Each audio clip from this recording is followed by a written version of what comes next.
വിലയിരുത്തേണ്ടത്. ഞാനാണ് പാഞ്ചാലി പഞ്ചമവേദമാം അമഹാഭാരത ചക്രം തിരിച്ചവൾ. പണ്ടൊരാ പാർത്ഥൻ ധനുസ്സുകുലച്ചെന്നെ പേട്ടുകൊണ്ടാടി വനത്തിൽ ഗമിച്ചുടൻ. അമ്മ തന്നമ്മാവിയമ്മയാം കുന്തിയാണാദ്യം എനിക്കേകിയതാ മഹാസൗഭകം.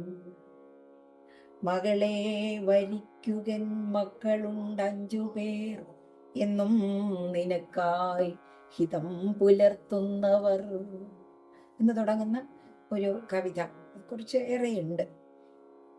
എനിക്ക് തോന്നുന്നു ഞാൻ കവിത എഴുതി നിർത്തിയതും അതാണെന്ന് തോന്നുന്നു. അത് ഏകദേശം 1 വർഷത്തോളം അങ്ങാണ്ട് എടുത്തിരുന്നാണ് എഴുതിയത്.